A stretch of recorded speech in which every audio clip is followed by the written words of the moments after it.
Sei mit euch, liebe Geschwister. A paz seja com todos vocês, queridos irmãos. Schön, dass ihr so zahlreich gekommen seid. Que bom que vieram muitos que estão aqui. Auch die Kids. Também as crianças. Sehr schön. Und danke auch Ruth und Katrin für den wunderbaren Worship einmal mehr. E obrigado, Ruth e Catarina, pela maravilhosa worship. Ich habe soeben ein neues Lieblingslied. Eu tenho agora uma música preferida. Ist Wonderful, Merciful Savior. Wonderful, Merciful Savior. Ich habe sie etwa 5-mal gehört heute Morgen. Eu já escutei ela hoje 5 vezes. Ich habe jedes Mal geweint. E até chorei. So berührend. É muito tocante. Ja, genau. Ja, bevor wir starten, möchte ich euch noch etwas mitteilen. Antes de começarmos, eu quero compartilhar algo com vocês. Wir haben frohe Botschaft. Temos boas notícias.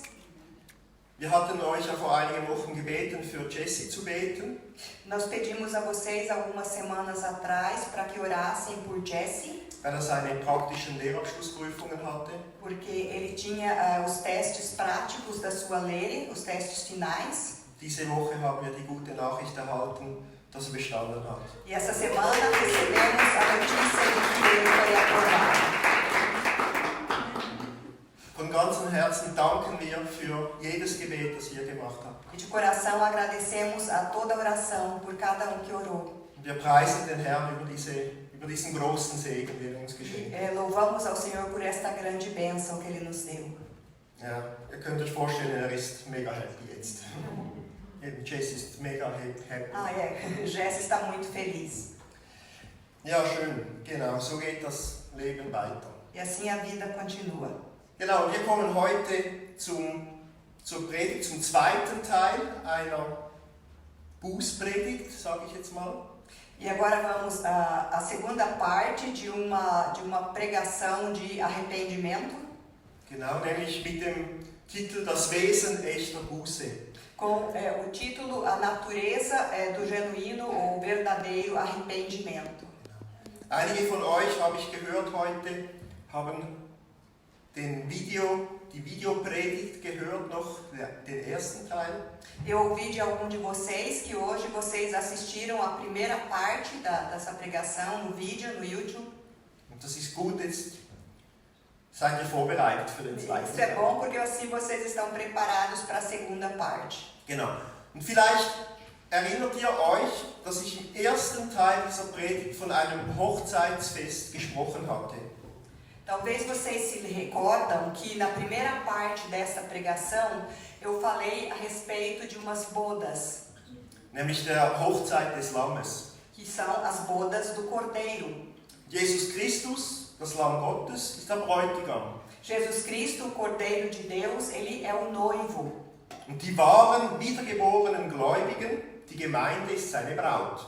E os verdadeiros cristãos, nascidos de novo, a igreja, esta é a noiva do Cordeiro. Aber an diesem Hochzeitsfest werden nicht alle Menschen teilnehmen können, Mas nestas bodas nem todas as pessoas poderão participar. sondern nur diejenigen, die dazu bereit sind. Somente aqueles que estiverem prontos, preparados. Und wir sprachen dabei über das Gleichnis der 10 Jungfrauen. E nós falamos também na primeira a respeito da parábola das 10 virgens. 5 von ihnen, die waren klug. 5 delas eram inteligentes, eram sábias, prudentes. Das waren diese hier links. São estas à esquerda. Und warum waren sie klug? E por que elas eram sábias, prudentes? Weil sie genug Öl für ihre Lampen dabei hatten. Porque elas tinham óleo suficiente para suas lâmpadas. Sie waren bereit. Elas estavam preparadas, prontas. 5 aber von ihnen waren töricht. Mas 5 delas eram tolas, eram loucas. Sie hatten kein Öl dabei. Elas não tinham óleo suficiente com elas. Und daher waren sie nicht bereit, als der Bräutigam kam. E por isso elas não estavam preparadas quando o noivo chegou. Und weil sie nicht bereit waren, blieben sie vor der Tür stehen. E porque elas não estavam prontas, preparadas, ficaram para o lado de fora da porta. Und so konnten sie nicht am Hochzeitsfest teilnehmen. E assim não puderam participar das bodas. In einem anderen Gleichnis spricht Jesus ebenfalls über ein Hochzeitsfest. Em uma outra parábola, Jesus também fala a respeito de uma festa de casamento. Und in dieser Parabel handelt es sich um einen König, E nessa outra parábola trata-se de um rei. der für seinen Sohn ein Hochzeitsfest veranstaltete. Um rei que estava organizando uma festa de casamento para o seu filho. Öffnet doch bitte mit mir zusammen die Bibel in Matthäus 22, Abram, por favor, juntos comigo a Bíblia em Mateus 22, die Verse 11 bis 14. versículo de 11 a 13. Matthäus 22, 11 bis 14. Mateus 22, 11 a 13. Und 13.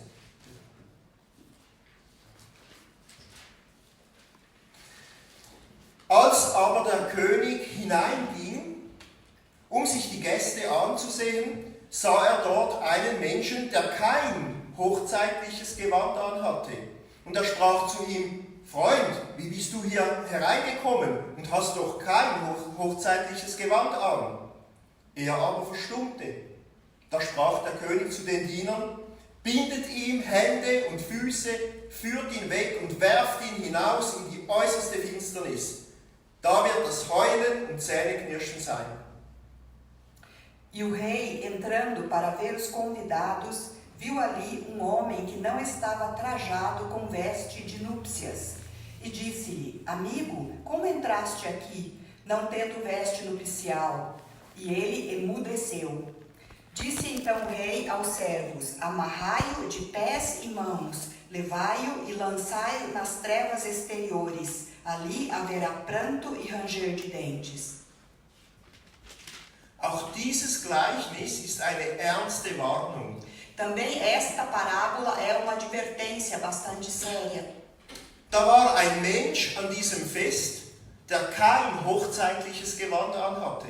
Havia então nessas bodas um convidado que não estava vestido com as vestes nupciais, com as roupas de festa. Und was geschah mit ihm? E o que aconteceu com esta pessoa?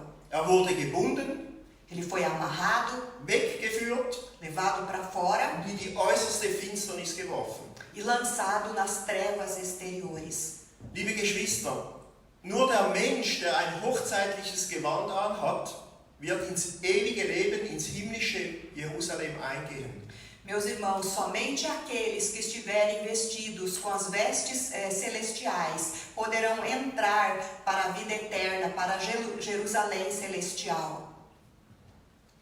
Und jetzt fragen wir uns natürlich, was ist dieses hochzeitliche Gewand? E agora nos perguntamos naturalmente o que são estas vestes nupciais? Was bedeutet das genau? O que significa isso exatamente? Nun, dieses Gewand ist die Gerechtigkeit Christi. Estas vestes são a justiça de Cristo.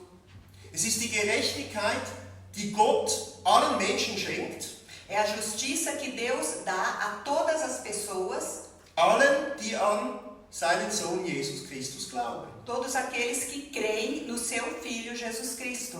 Öffnet dazu bitte Römer Kapitel 3, Para isso, abram por favor em Romanos 3, die Verse 21 bis 24. versículo de 21 a 24. Römer 3, 21 bis 24. Romanos 3, 21 a 24.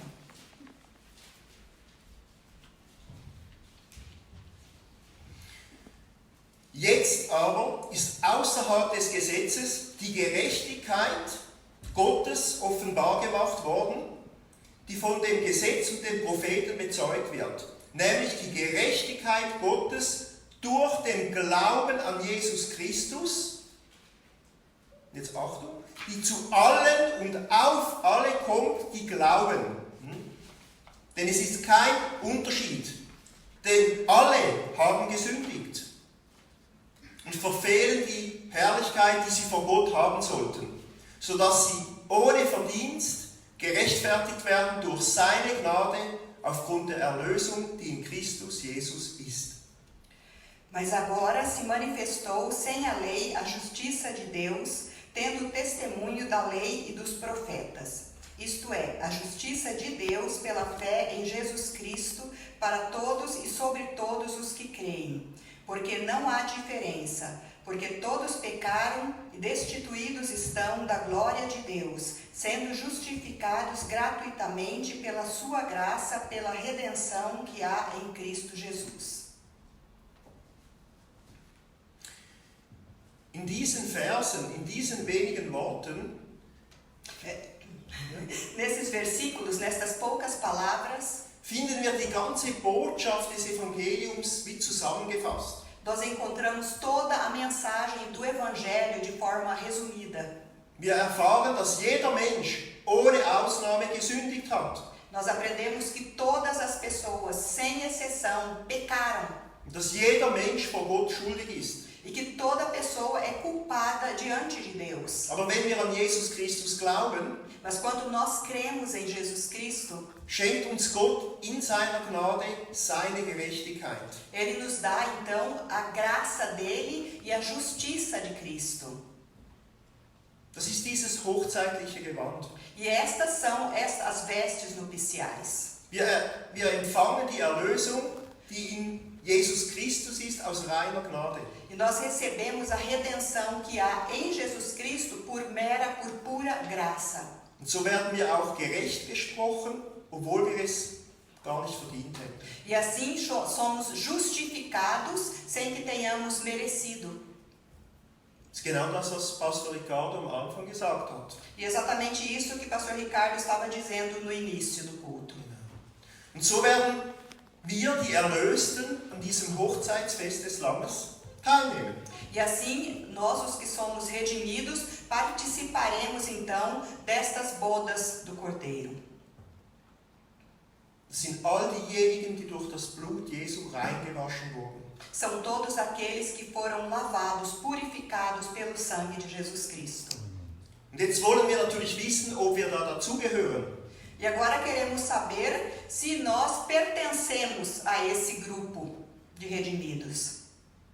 Und schon im ersten Teil dieser Predigt haben wir erfahren, Já na primeira parte desta pregação, nós aprendemos wie man erkennen kann, ob man zu diesen Erlösten gehört. como que podemos reconhecer se pertencemos a esse grupo de redimidos. Und an was kann man es erkennen? E em que podemos reconhecer? De que maneira? Man erkennt es daran, ob echte Buße in seinem Leben vorhanden ist. Podemos reconhecer quando vemos se existe um arrependimento genuíno, verdadeiro naquela pessoa. Denn in jedem wahren Kind Gottes ist das Wesen der Buße sichtbar. E em cada verdadeiro filho de Deus, o arrependimento ele é visível. Was ist Buße? O que é arrependimento? Buße ist eine inwendige Veränderung unseres Wesens. Arrependimento é uma mudança interior do nosso ser. Es ist eine Verwandlung unseres Herzens. Uma mudança, uma transformação do nosso coração. Und das Herz steht für das, was wir sind. E o coração representa aquilo que nós somos. Und das muss sich verändern. E ele precisa ser mudado. Das ist auch die Bedeutung des griechischen Begriffes Metanoia. E esse é também o significado do termo grego que se chama metanoia. Es bedeutet auch, dass wir umkehren in der Art und Weise, wie wir denken. Significa que precisa haver uma reversão, uma mudança na nossa maneira de pensar. So, und damit du jetzt prüfen kannst, ob Buße in deinem Leben vorhanden ist, E para que você possa examinar se existe esse arrependimento genuíno na tua vida, musst du natürlich wissen, an was man das sehen kann. você precisa, na verdade, saber em que podemos ver isso. Was sind die Bestandteile echter Buße? Quais são os componentes de um arrependimento verdadeiro, genuíno? Es sind 6 Bestandteile. São 6 componentes. 3 haben wir bereits angeschaut in der ersten Predigt. 3 nós vimos na primeira pregação. Wir wollen sie kurz repetieren. E vou repetir eles rapidamente. Die Bestandteile echter Buße. Erstens, Einsicht der Sünde. Os componentes do verdadeiro arrependimento: primeiro, percepção do pecado, a visão interior do pecado. Das bedeutet ganz einfach, dass der Mensch erkennen muss, ich bin ein Sünder. Significa, na verdade, que uma pessoa precisa reconhecer que ela é pecadora. Wenn diese Einsicht nicht vorhanden ist, kann es keine wahre Buße geben. Se essa percepção não existe dentro daquela pessoa, não pode haver um verdadeiro arrependimento. Vielleicht habt ihr das auch schon bemerkt. Você. Nein, mir, ja. Nós também já percebemos Dass es Menschen gibt, die sagen, ich bin nicht schuld. que existem pessoas que dizem, eu não sou culpado. Sie haben keine Einsicht in ihre Fehler. Eles não têm percepção do seu próprio pecado, dos seus erros. Immer alle anderen schuld. Somente os outros é que são sempre culpados. Das ist dann schwierig. E isso é difícil. Der zweite Punkt, O segundo ponto respektive Bestandteil, ist Bekümmernis um der Sünde willen. é sentir tristeza, aflição por causa do pecado. Jede einzelne Sünde sollte uns traurig machen. Cada pecado, cada um deles deve nos entristecer. Und warum? E por quê? Weil wir gegen den heiligen Gott gesündigt haben. Porque pecamos contra um Deus que é santo. Gottes Gesetz ist verletzt worden. As leis de Deus, os seus mandamentos foram violados assim. Und seine Liebe wurde missbraucht. E o seu amor foi abusado. Das sollte uns zutiefst betrüben. E isso deve nos entristecer profundamente. Ja, und dann haben wir noch den dritten Bestandteil echter Buße angeschaut, O terceiro componente que nós vimos do verdadeiro arrependimento nämlich Bekenntnis der Sünde. é a confissão do pecado. Der Sünder bekennt seine Schuld. O pecador, ele confessa o seu pecado. Das macht er mit den Lippen. E isso ele faz com a sua boca. Das Erkennen macht er in Gedanken, Mas esse reconhecimento ele faz na sua mente. aber das Bekennen mit dem Mund. Mas a confissão com a boca. Und das ist ein wichtiger Bestandteil der Buße. E esse é um componente importante do arrependimento. Wir müssen dazu stehen, dass wir gesündigt haben Nós temos que admitir que pecamos und uns selbst verurteilen. e nos condenarmos a nós mesmos. Und dieses Bekennen macht den Weg frei zur Vergebung. E essa confissão do pecado, ela abre o caminho para o perdão. Und das sehen wir ja in der Bibel. E isso nós vemos na Bíblia. Als der verlorene Sohn zum Vater zurückkam, Quando o filho pródigo retornou ao seu pai, was sprach er da? o que foi que ele disse? Er sagte, Vater, ich habe gesündigt gegen den Himmel und vor dir. Ele disse, Pai, pequei contra o céu e contra ti. Das ist ein Bekenntnis der Sünde. E isto é uma confissão do pecado. Der Sohn stand dazu, dass er einen großen Fehler begangen hatte. O filho estava ali admitindo que ele cometeu um grande erro. Und was tat da der Vater? E o que o pai fez? Er vergab ihm von Herzen, O pai o perdoou de todo o coração. gab ihm Kleider, Schuhe und einen Ring. E deu a ele vestes, deu a ele sapatos e um anel. So, und in der heutigen Predigt wollen wir uns jetzt tiefer mit 3 weiteren Bestandteilen echter Buße auseinandersetzen. E na pregação de hoje, então, nós vamos analisar de maneira mais profunda os outros 3 componentes do arrependimento genuíno. Kommen wir zum vierten Punkt. O quarto componente, Der vierte Punkt ist Scham für die Sünde. que é vergonha pelo pecado. Nachdem der verlorene Sohn seine Sünde bekannte gegenüber dem Vater, Depois que o filho pródigo confessou o seu pecado, admitiu o seu pecado para o seu pai, da sprach er, ich bin nicht mehr wert, dein Sohn zu heißen. ele disse, eu não sou mais digno de ser chamado teu filho. Er schämte sich so sehr, Ele se envergonhou tanto, dass er sich selber nicht für würdig hielt, Sohn des Vaters zu heißen. que ele achou que ele não era nem mesmo digno de ser chamado filho do seu pai. Und vielleicht war das genauso wie auf diesem Bild. Talvez fosse exatamente como nessa foto. Wenn man sich schämt, dann kann man dem anderen nicht in die Augen schauen. Porque quando estamos envergonhados, não temos nem coragem de olhar no rosto do outro. Dann schaut man auf den Boden. Então olhamos para o chão. Man würde am liebsten in den Boden versinken. E de preferência queríamos nos esconder, entrar dentro do chão. So schämte sich der verlorene Sohn. E assim o filho pródigo se envergonhou tanto. Er hatte so viele böse Dinge getan. Ele havia feito coisas muito ruins, muito más. Er hatte das ganze Geld mit Huren und Trinkern verschleudert. Ele havia desperdiçado todo o dinheiro da sua herança com as prostitutas, com bebidas. Und als er nichts mehr hatte am Schluss, musste er Schweine hüten. E quando ele não tinha mais nada, no final, ele teve que apacentar porcos. Für Juden sind Schweine unreine Tiere. E para os judeus, porcos são um animal impuro. Und wie beschämend musste es sein, für diesen jungen Mann diese Arbeit zu tun. Imagina que vergonhoso era para aquele jovem, então, ter que fazer esse tipo de trabalho.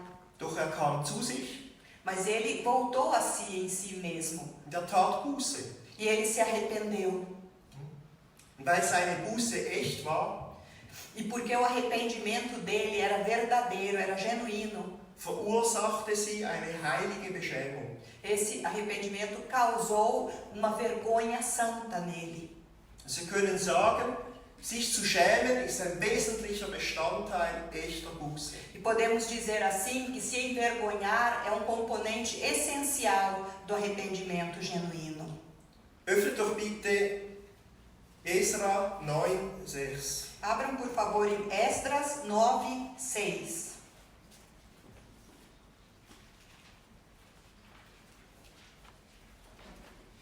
Esra 9,6.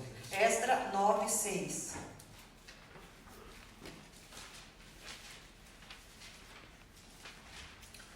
Und ich sprach, mein Gott, ich schäme und scheue mich, mein Angesicht aufzuheben zu dir, mein Gott, denn unsere Missetaten sind über unser Haupt gewachsen und unsere Schuld ist so groß, dass sie bis an den Himmel reicht. E disse: Meu Deus, estou confuso e envergonhado para levantar a ti a minha face, meu Deus, porque as nossas iniquidades se multiplicaram sobre a nossa cabeça e a nossa culpa tem crescido até os céus. Hier steht, ich schäme mich, mein Angesicht aufzuheben zu dir. Aqui está escrito: eu me envergonho a ponto de não poder levantar a minha face a ti. Vielleicht ist dir das auch schon mal passiert. Isso já aconteceu alguma vez com vocês? Du hast etwas getan, das war nicht richtig, Que você tenha feito algo que não estava correto und dabei wurdest du erwischt. e você foi pego em flagrante. Wem ist das schon mal geschehen? Com quem já aconteceu isso? Da haben wir doch ein paar Täter. Ja. Ah, temos alguns aqui. Vielleicht hast du als Kind etwas gestohlen. Talvez quando criança você roubou alguma coisa Die Eltern haben es herausgefunden. e teus pais descobriram. Wurdest du da nicht ganz rot im Gesicht? Você não ficou então com o rosto bem vermelho? Und genau so ergeht es uns, wenn wir gegen den heiligen Gott sündigen. E exatamente assim acontece quando pecamos contra um Deus santo.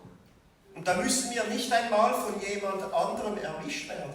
E não precisamos sequer sermos pegos em flagrante por alguém.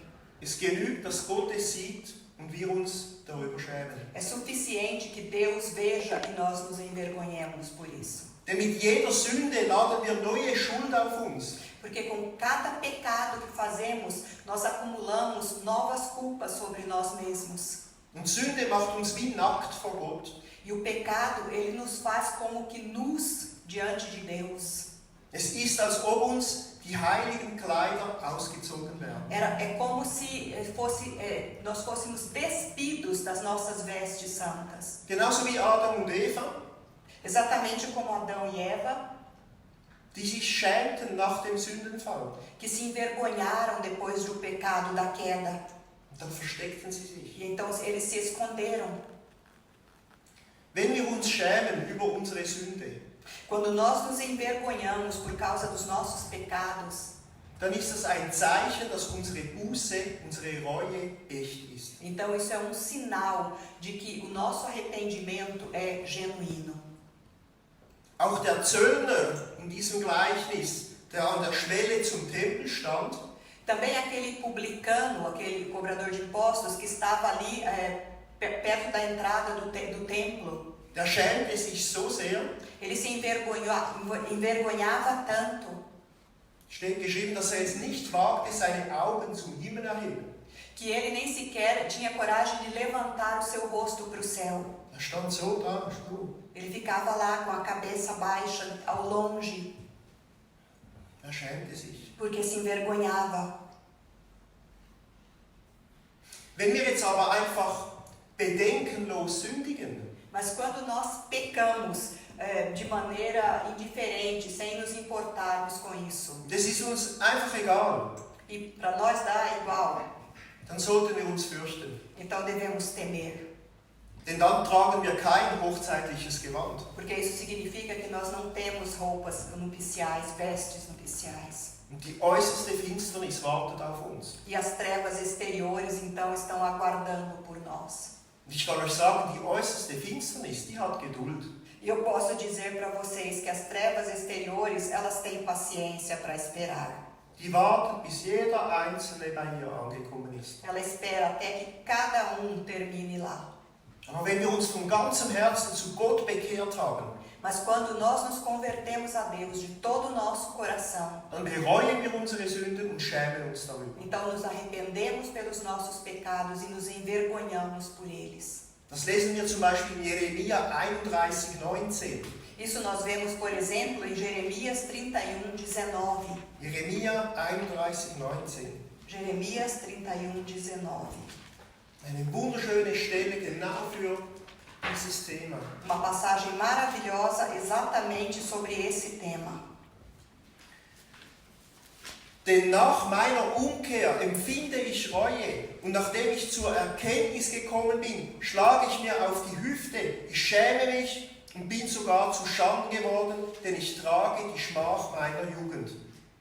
Na verdade que depois que me converti, tive arrependimento, e depois que fui instruído, bati na minha coxa, fiquei confuso e também me envergonhei, porque suportei o opróbrio da minha mocidade.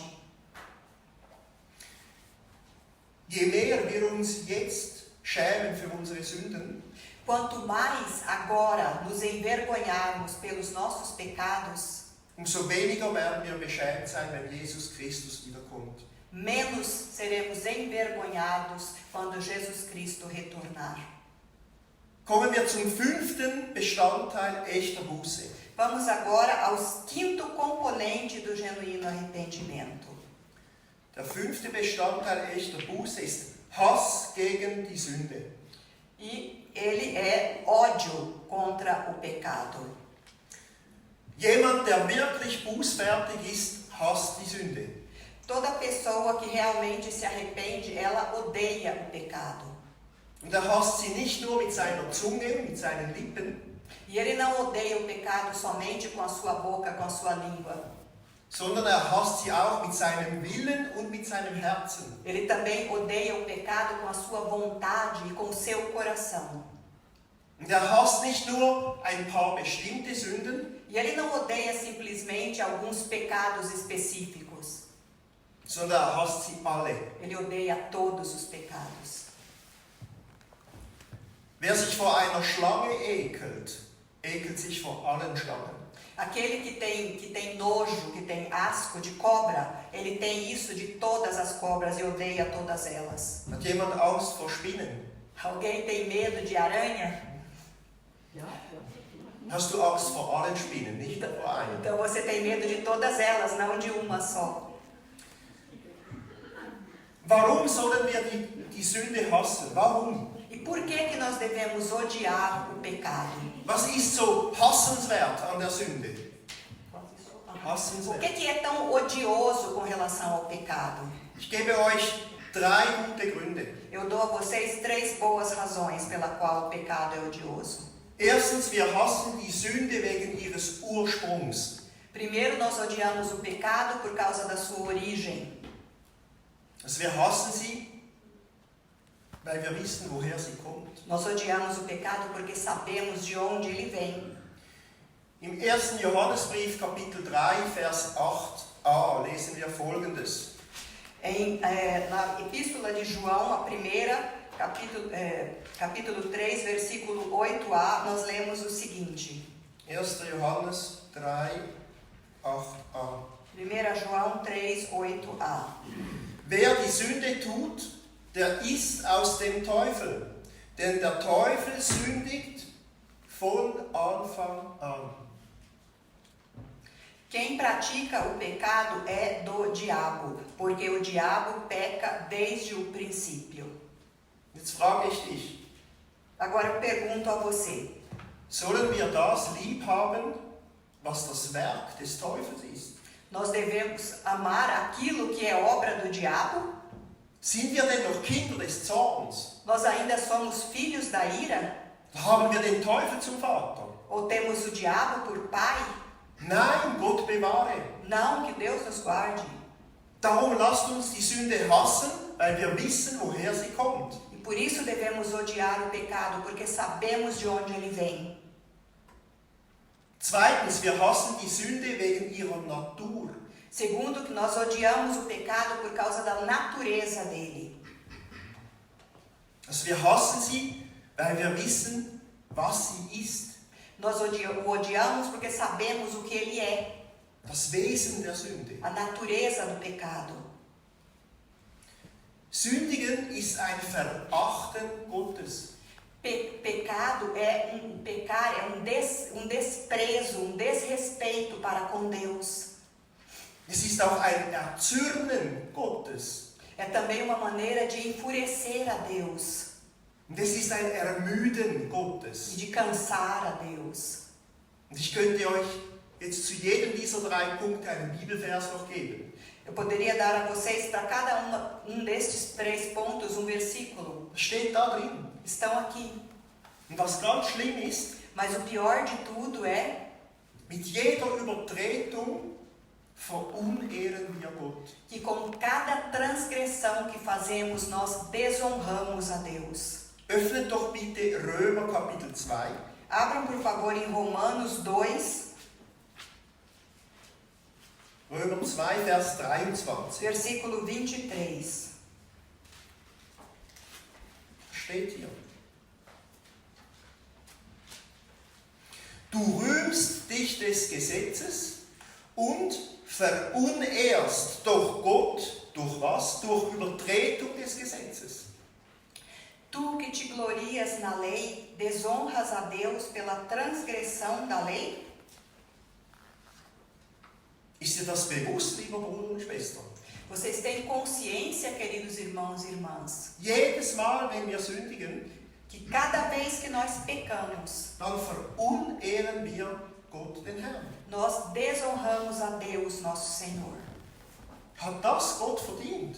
E Deus mereceu isso de nós? Wie viel Güte hat uns erwiesen? Quanta coisa boa Ele já provou para nós, já fez por nós. Wie viel Liebe und Barmherzigkeit hat uns geschenkt? Quanto amor e misericórdia Ele já nos deu. Sünde darf in unserem Leben keinen Platz haben. E por isso o pecado não deve ter lugar na nossa vida. Wir sind dazu berufen, ein heiliges Leben zu führen. Nós somos chamados para termos uma vida santa. Und in allem, was wir tun, Gott die Ehre zu geben. E dar a Deus toda a honra em tudo aquilo que fazemos. Und das soll uns Grund genug sein, die Sünde zu hassen. E essas são já razões suficientes para que odiemos o pecado. Und drittens, warum hassen wir die Sünde? E terceiro, por que odiamos o pecado? Wir hassen die Sünde wegen ihren Konsequenzen. Nós odiamos o pecado por causa das consequências que ele traz. Schaut, Gott schuf den Menschen nach seinem Bilde. Olha, Deus criou o homem à sua imagem. Doch durch die Sünde haben wir dieses Bild verloren. Mas através do pecado nós perdemos esta imagem. Die Sünde hat unseren Mantel der Unschuld ausgezogen. O pecado retirou de nós o manto da inocência. Und sie hat unser Kleid, das ursprünglich ganz rein war, vollkommen befleckt. E o pecado, as roupas que tínhamos antes, que eram puras, santas, elas foram sujadas, foram manchadas. Und als Folge wurden wir aus dem Paradies vertrieben E como consequência, fomos expulsos do paraíso. und von unserem Schöpfer getrennt. E fomos então separados do nosso Criador. Und seit diesem Moment müssen wir unser Überleben kämpfen. E desde então, nós precisamos lutar para sobreviver. Wir werden von Krankheiten geplagt, Somos afetados por enfermidades, wir tragen viele Lasten, carregamos muitas cargas, haben große Nöte. temos grandes necessidades. Die Sünde ist wie das trojanische Pferd. O pecado é como o cavalo de Troia. Wer kennt diese Geschichte von diesem trojanischen Pferd? Kennt die jemand? Alguém conhece a história do cavalo de Troia? Die Sünde ist wie das trojanische Pferd, aus dem eine Armee von Schwierigkeiten herauskommt. O pecado é como o cavalo de Troia, de onde sai de dentro dele um exército de problemas. Hier haben wir den Trojaner, die Trojaner hier, das ist Troja. Ali estão os troianos, Und dann stand da plötzlich so ein Pferd vor ihrer Stadt. e então de repente estava ali diante da cidade deles esse cavalo, Das fanden sie super cool. e eles acharam o máximo, né? Dachten, das wäre etwas Schönes, Eles toll. pensaram que isso era algo muito bonito, Machen wir ein Fest. vamos fazer uma festa. Und dann, als sie alle besoffen waren, E quando estavam todos já bêbados, kam die gegnerische Armee, die sich darin versteckt hatte, heraus. saiu de dentro do cavalo então o exército que estava lá escondido Und schlachtete Troja ab. e acabou com os troianos. Genau so funktioniert Sünde. Exatamente assim funciona o pecado. Zuerst sieht es schön aus, Primeiro parece muito bonito, macht eine Freude. alegra-nos, Und sobald wir uns umdrehen, e assim que nos viramos, nimmt sie ihr Messer und sticht uns in den Rücken. ele pega a faca e nos espeta nas costas. Sünde macht nicht nur unser Leben schwer, O pecado não somente faz nossa vida difícil, schlussendlich bringt uns Sünde den Tod. ao final ele também nos traz a morte. Öffnet doch bitte Römer Kapitel 5, Abram em Romanos 5, Vers 12. versículo 12. Römer 5, 12. Romanos 5, 12. Darum, gleich wie durch einen Menschen die Sünde in die Welt gekommen ist und durch die Sünde der Tod, und so der Tod zu allen Menschen hingelangt ist, weil sie alle gesündigt haben. Portanto, como por um homem entrou o pecado no mundo e pelo pecado a morte, assim também a morte passou a todos os homens, por isso que todos pecaram. Das sind schlimme Konsequenzen der Sünde. E essas são consequências muito más, muito ruins do pecado. Ist das nicht Grund genug, sie zu hassen? Isso não é então motivo suficiente para odiarmos o pecado? Auch an einer anderen Stelle im Römerbrief lesen wir, E em uma outra passagem na carta aos Romanos, der Lohn der Sünde ist der Tod. nós lemos que o salário do pecado é a morte. Sünde ist das größte Übel der Welt. O pecado é o grande mal deste mundo. Wenn du wissen willst, wie schlimm Sünde wirklich ist, Quando você quiser saber o quão ruim, o quão maligno realmente o pecado é, dann schau auf Golgatha. então olhe para o Gólgota. Schau auf Jesus, der am Kreuz liegt Olha Jesus na cruz sofrendo und den Zorn Gottes über sich ergehen ließ. porque suportou a ira de Deus sobre ele. Können wir das lieben, was unserem Herrn so einen schrecklichen Tod brachte? Nós podemos amar algo que levou o nosso Senhor a ter uma morte tão dolorosa? Nein. Não. Solange wir die Sünde nicht in allen Formen hassen, Enquanto nós não odiarmos o pecado em todas as suas formas, solange können wir Christus nicht lieben. não conseguiremos amar a Cristo. Es braucht die Veränderung in unserem Herz, É necessário que aconteça esta mudança no nosso coração, die zu dieser Wiedergeburt führt. que nos leva a esse novo nascimento. Und diese Wiedergeburt führt dann zu einer Veränderung in unserem Verhalten. E esse novo nascimento nos leva a uma transformação do nosso comportamento. Und erst dann wird das geschehen, E então vai acontecer dass wir das lieben, was Gott liebt, und das hassen, was Gott hasst. Vai acontecer então que vamos amar aquilo que Deus ama e odiar aquilo que Deus odeia. Und das bringt mich jetzt zum 6. und zum letzten Punkt Isso me leva então ao sexto e último ponto, von diesen Bestandteilen echter Buße. desses componentes do verdadeiro arrependimento, Der 6. Punkt ist die Abkehr von der Sünde. que é o afastamento, o afastar-se do pecado. Der letzte Schritt, der aus der echten Buße folgt, ist Besserung. O último passo que ocorre com o arrependimento é uma melhoria, um aprimoramento. Aus dem Hass zur Sünde folgt die Abkehr, also das Verlassen der Sünde. Quando odiamos o pecado, vai acontecer em nós que nós deixamos, que nós abandonamos o pecado. Amen. Wir lesen das auch in Hesekiel, Nós vemos também isso em Ezequiel, Kapitel 14, capítulo 14, Vers 6. versículo 6. Hesekiel 14, 6. Ezequiel 14, 6. Darum spricht zu dem Haus Israel, so spricht Gott der Herr. Kehrt um und wendet euch ab von euren Götzen und wendet eure Angesichter von allen euren Gräueln ab. Portanto, dize a casa de Israel, assim diz o Senhor Deus, convertei-vos e tornai-vos dos vossos ídolos, e desviai os vossos rostos de todas as vossas abominações. Kehrt um. Das ist Buße. Kehrt um. Convertam-se, mudem de direção. Wendet euch ab von euren Götzen. Se afastem dos seus ídolos. Und es steht, und wendet euch ab von allen euren Gräueln. E aí está escrito, se afastem de todas as suas abominações. Also nicht nur von einigen. Não somente de uma, Allen. todas. Wenn Gott diese Veränderung in unserem Herz bewirkt hat, Quando Deus operou então essa transformação no nosso coração, dann können wir nicht im gleichen Stil weiterleben. então nós não podemos continuar a viver da mesma forma. Das ist wie Paul Washer, É como Paulo Washer, der hat immer so ein Beispiel gebracht. ele deu uma vez um exemplo.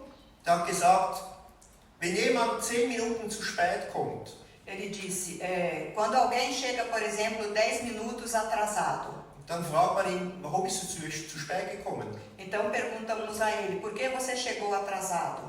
Dann sagt er, ich wurde aufgehalten. Ele diz, eu fui barrado, eu precisei, não? Und zwar, ich wurde von einem Lastwagen überfahren. Porque eu fui atropelado por um caminhão. Und jetzt bin ich darum komme ich erst jetzt. Por isso que eu cheguei só agora. Das geht nicht. Ou seja, não tem como. Wenn du von einem Lastwagen überfahren wirst, Se você foi atropelado por um caminhão, dann geht dein Leben in eine andere Richtung. então a tua vida vai mudar de direção.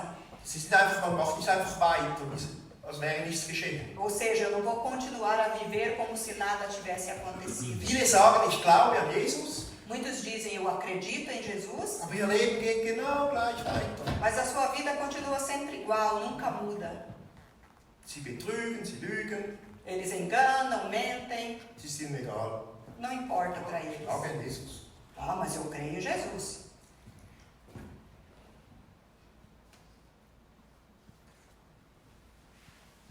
Unsere alten, schlechten Gewohnheiten, Os nossos hábitos antigos e maus die wir früher hatten, que tínhamos antes, die passen nicht mehr zu diesem neuen Leben. eles não combinam mais com essa nossa vida nova. Schritt für Schritt verlassen wir die Sünde. Passo a passo nós vamos deixando o pecado. Und unsere alten und schlechten Gewohnheiten geben wir auf. E os nossos hábitos antigos maus, nós os deixamos, nós abrimos mão deles. Wenn wir uns früher wohlfühlten in einer gottlosen Gesellschaft, Quando antes nós nos sentíamos bem em companhia de pessoas incrédulas, dann wollen wir das heute nicht mehr. não, hoje nós não queremos mais a companhia delas. Früher war es uns egal, wenn man fluchte und lästerte und obszöne Witze erzählte. Antigamente, para nós, não importávamos se as pessoas xingavam, diziam palavras blasfemas ou piadas picantes, não nos importávamos antes com isso. Aber heute ertragen wir das nicht mehr. Mas hoje nós não podemos mais suportar esse tipo de Also coisa. werden wir diese Gesellschaft verlassen. E nós então deixamos esse tipo de companhia de pessoas. Und früher schauten wir jeden Kinofilm. Antigamente olhávamos todo tipo de filme. Was habe ich früher für Filme geschaut? Que filmes eu olhei antigamente? Da könnte ich jetzt wirklich vor Scham in den Boden versinken. Eu podia me esconder no chão agora de vergonha quando me lembro. Egal, war voll von Brutalität, Horror, Sex. Não importava quanta brutalidade havia nos filmes, quanta violência, sexo. Aber das wiedergeborene Kind Gottes kann das heute nicht mehr. Mas aquela pessoa que nasceu de novo, ela não pode mais fazer isso. Weil wenn dieses steinerne Herz zu Fleisch geworden wurde, Porque quando esse coração de pedra foi transformado em um coração de carne, dann ist die Grundlage gelegt, ein Leben in Heiligkeit zu führen. então foi colocado um alicerce para se viver uma vida em santidade. Das Auge wird sich hüten, unreine Blicke zu Os schauen. olhos vão se guardar de olhar para coisas impuras. Die Zunge vermeidet lasterhaftes Reden. E a língua, a boca, ela vai evitar palavras maldosas. Diese Abkehr von der Sünde ist so extrem, dass sie für andere sichtbar wird. E esse afastamento do pecado, então, que temos, ele é tão extremo que vai ser visível para as pessoas à nossa volta. Paulus spricht von einer Veränderung wie vom Finsternis zum Licht. Paulo, por exemplo, ele fala de uma transformação tão grande que vai das trevas para a luz. Den Ephesern hat das geschrieben. Em Efésios ele escreveu isso. Epheser 5, Efésios 5, Vers 8. versículo 8. Denn ihr wart einst Finsternis, jetzt aber seid ihr Licht in dem Herrn, wandelt als Kinder des Lichts. Porque noutro tempo erais trevas, mas agora sois luz no Senhor, andai como filhos da luz. Damit diese Abkehr von der Sünde eine wirkliche Abkehr ist, Para que esse afastamento do pecado realmente aconteça, sind folgende 3 Punkte wichtig. são muito importantes 3 pontos. Erstens, es muss eine Abkehr von ganzem Herzen sein. Primeiro, deve ser um afastamento do pecado, mas de todo o coração. Schaut, der Teufel, der ist sehr clever. Olha só, o diabo ele é muito inteligente. Der kämpft am härtesten um unser Herz. Ele é quem luta mais duro para conseguir o nosso coração. Wenn das Herz eines Menschen gewinnt, E quando ele ganha o coração de uma pessoa, dann hat den ganzen Menschen für sich gewonnen. então ele ganha a pessoa inteira. Und daher dürfen wir uns nicht halbherzig von der Sünde abwenden. E por isso não podemos nos afastar do pecado com o coração pela metade. Wir dürfen keine halben Sachen machen. Nós não podemos fazer algo pela metade. Jesus hat die heuchlerischen Pharisäer gerügt. Jesus ele repreendeu os fariseus hipócritas. Und zwar in Matthäus 15. Em Mateus 15, Matthäus 15, Vers 8. Mateus 15, 8.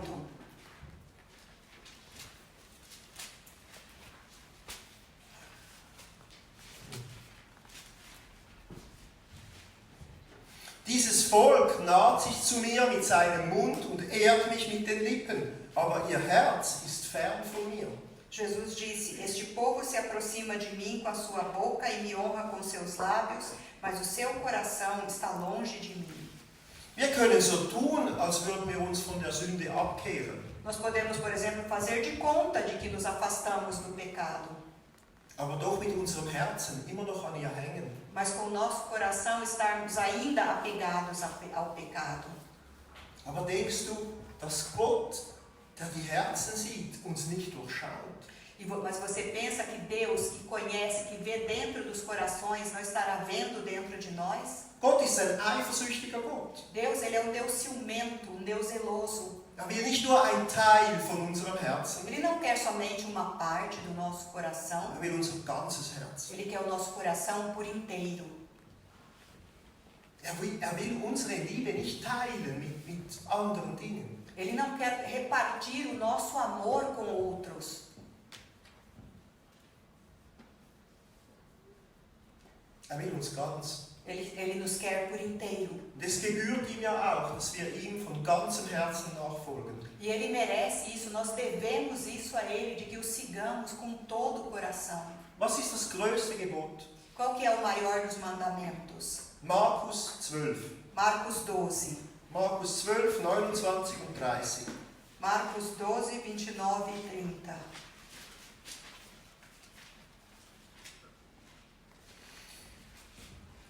Jesus aber antwortete ihm, das erste Gebot unter allen ist, höre Israel, der Herr, unser Gott, ist Herr allein.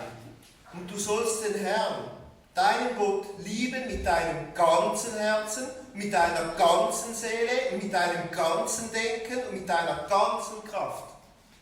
E Jesus respondeu-lhe: O primeiro de todos os mandamentos é: Ouve, Israel, o Senhor nosso Deus é o único Senhor.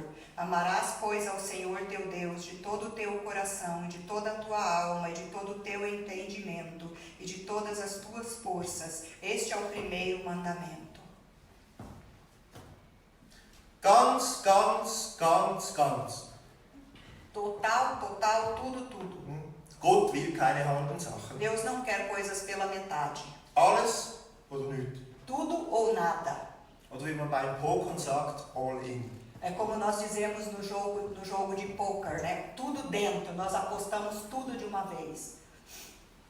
Und wenn wir das getan haben, gibt es kein Zurück. E quando nós fizermos isso, não existe volta, não existe retorno.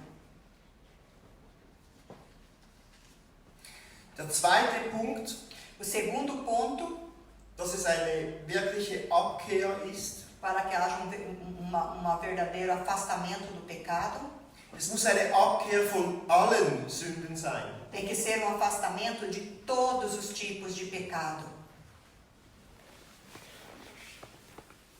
Wir dürfen nicht nur ein paar Sünden aufgeben. Nós não podemos simplesmente deixar alguns pecados. Wir müssen alle aufgeben. Temos que abrir mão de deixar todos eles. Auch die Lieblingssünden. Também aqueles pecadinhos de estimação. Keine Kompromisse. Sem concessões. Wenn du einen Rebellen in deinem Haus versteckst, Se você esconder um rebelde dentro da tua casa, dann bist du ein Verräter des Königs. então você está sendo um traidor do rei. Und wer seine Lieblingssünde nicht aufgibt, ist ein Heuchler. E aquele que não desiste, que não abre mão, que não abandona o seu pecado de estimação, o seu pecado preferido, é um hipócrita. Jede Lüge, Toda mentira, jede Übertretung, toda transgressão, jede Ungerechtigkeit toda injustiça muss gnadenlos aus unserem Leben tem eliminiert que werden. ser implacavelmente afastado, abandonado na nossa vida. Amen. Amém? Amen.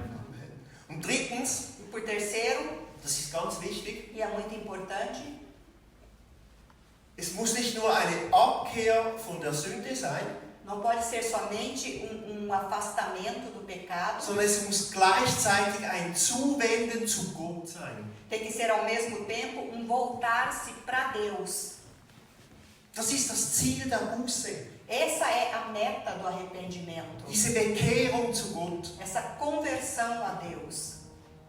Öffnet bitte Apostelgeschichte, Kapitel 26. Abram, por favor, em Atos dos Apóstolos, capítulo 26, Vers 20. versículo 20. Apostelgeschichte 26, Vers 20. Atos 26, 20. Sondern ich verkündigte zuerst denen in Damaskus, Gesundheit, und in Jerusalem und dann im ganzen Gebiet von Judäa und auch den Heiden, sie sollten Buße tun, und dann was? Und sich zu Gott bekehren, indem sie Werke tun, die der Buße würdig sind. Antes anunciei primeiramente aos que estão em Damasco e em Jerusalém, e por toda a terra da Judéia e aos gentios, que se arrependessem e se convertessem a Deus, fazendo obras dignas de arrependimento. Erinnert ihr euch an den Kompass? Vocês se lembram da bússola que eu mostrei?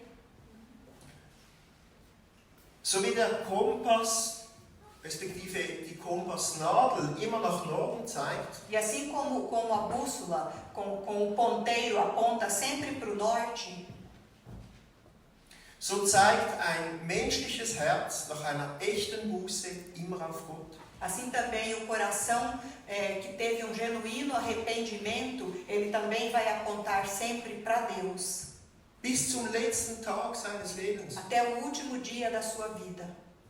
Das ist das Ausharren der Heiligen. E esta é a perseverança dos santos.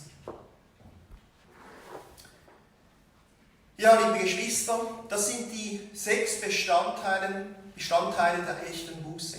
Assim, queridos irmãos, esses são então seis componentes do genuíno arrependimento.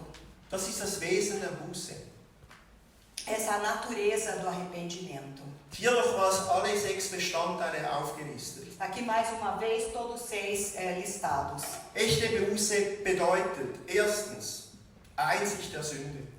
Verdadeiro arrependimento significa, primeiramente, percepção, visão interior do pecado.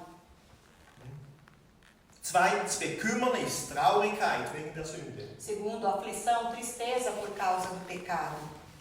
Drittens, ich bekenne die Sünde. Terceiro, confissão do pecado.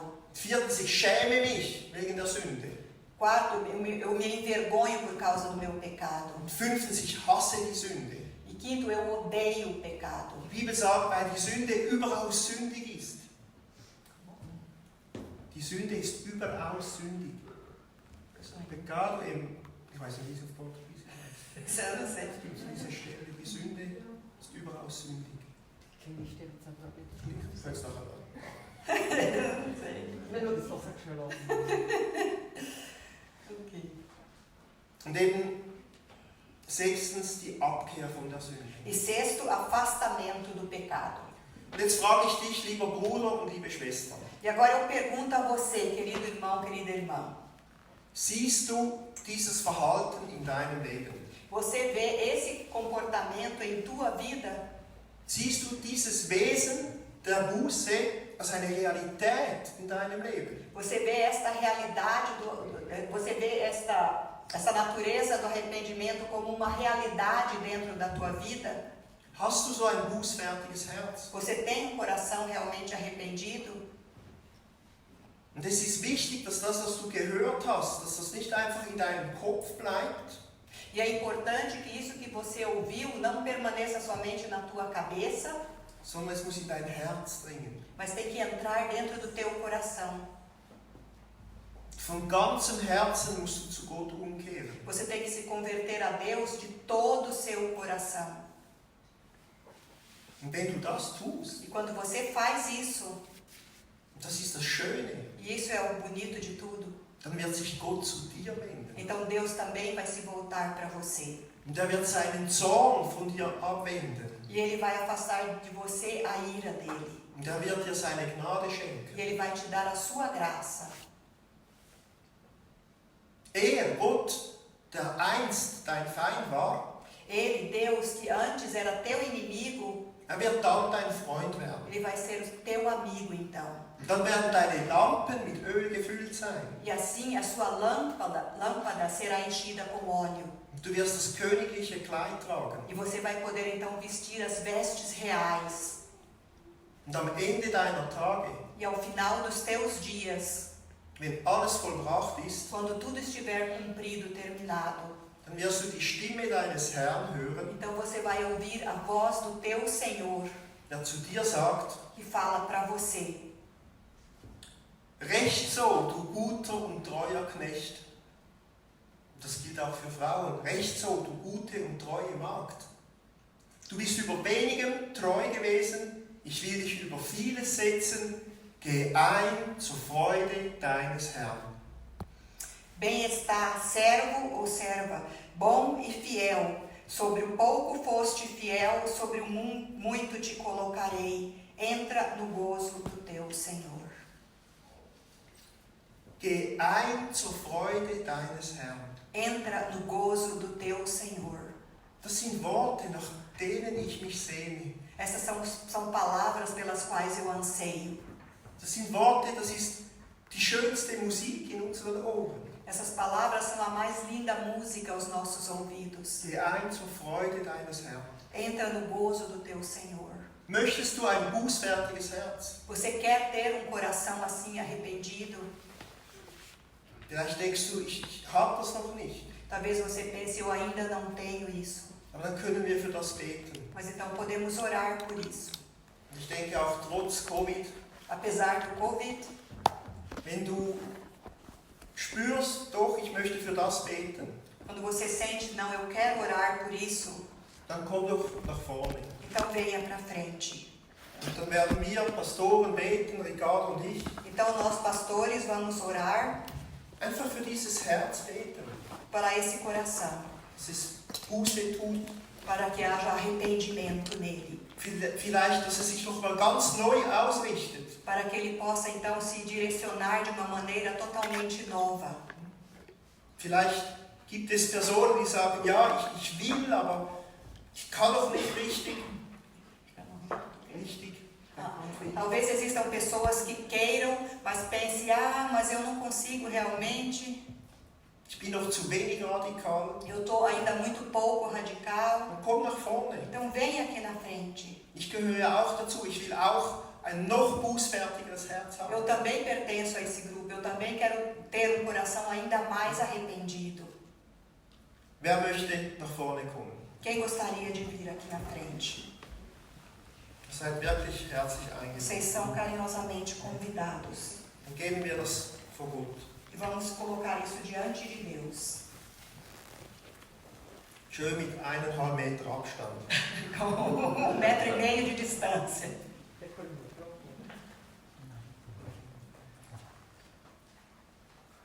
Ja, kommt einfach nach vorne.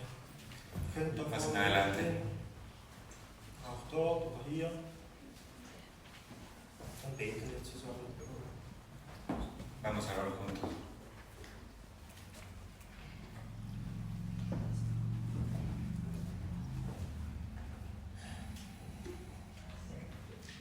Ja, lieber Vater im Himmel, Padre Celestial, Herr, du siehst jetzt diesen Moment, Herr. Señor, tú ves este momento Und du siehst auch jedes einzelne Herz. y tú ves cada corazón. Und Herr, wir kommen jetzt einfach vor dich im Namen deines Sohnes Jesus Christus, Herr. Y venimos delante de ti en el nombre de tu Hijo Jesucristo. Dein Heiliger Geist hat uns überführt. Tu Espíritu Santo nos ha guiado Und wir haben erkannt, dass wir gesündigt haben, Herr. y reconocemos que hemos pecado contra ti. Herr, und wir schämen uns für jede Sünde, die wir begangen haben. Y nos avergonzamos, Señor, por cada pecado que hemos cometido. Wir bekennen das vor dir, Herr. Y lo reconocemos delante de ti, Señor. Und bitten dich um Vergebung, Herr. Y oramos y pedimos por perdón, Señor. Herr, wir schämen uns, Herr. Señor, nos avergonzamos, Señor. So oft waren wir schwach Tantas veces hemos sido débiles und haben der Versuchung nicht widerstanden. y no soportamos la tentación Wir sind umgefallen, Herr. y caímos Es tut uns leid, y nos duele, denn wir wollen dir die Ehre geben mit unserem Leben. porque nosotros queremos darte la honra, Señor. Wir wollen das Evangelium nicht beschämen. No queremos avergonzar el Evangelio. Wir wollen nicht Schande bringen über dich, Herr. No queremos traer vergüenza sobre ti. So bitten wir dich jetzt von ganzem Herzen. Y así pedimos con todo nuestro corazón. Hilf uns wieder aufzustehen, Vater im Himmel. Ayúdanos a levantarnos una vez más, Padre Celestial. Hilf uns weiterzugehen, Herr. Ayúdanos a seguir adelante. Hilf uns auf deinem Weg zu gehen, Herr. Ayúdanos a seguir en tu camino. Hilf uns radikal zu sein gegenüber jeder Sünde, Herr. Ayúdanos a ser radicales, Señor, contra el pecado. Gib uns die Kraft, die wir brauchen, lieber Vater im Himmel, Danos el poder que necesitamos, Señor, so dass wir in Heiligkeit wachsen können, Herr. de modo que podamos crecer en santidad Und dass wir eines Tages deine Stimme hören, geh ein zur Freude deines Herrn. y que un día podamos escuchar tu voz y decir, entra al gozo de tu Señor. Denn dir, lieber Vater, gebührt alle Ehre. Porque a ti, Padre, tú, Padre, mereces toda la honra, todo el honor. Und deinem Sohn Jesus Christus willst du eine heilige, eine reine Braut schenken. Porque tú quieres regalar a tu Hijo Jesucristo una novia santa y limpia. Herr, wir wollen diese schöne Braut sein für deinen Sohn, Herr. Señor, nosotros queremos ser esa novia sin mancha para tu Hijo, Rein und heilig, limpia, santa, sodass Jesus Freude hat. para que Jesús tenga alegría. Wir brauchen deine Hilfe, Vater. Señor, necesitamos tu ayuda Und bitten dich um deine Gnade, Herr. y oramos por tu misericordia. Du siehst alle jetzt diese Gemeinde, die hier sich versammelt hat, hier vorne, Herr. Señor, tú mira esta congregación que se ha reunido aquí adelante. Und ich bitte dich einfach jetzt um deinen Segen über allen, Herr. Oh, Señor, oramos para que tú bendigas a cada uno. Segne du Berto, Herr.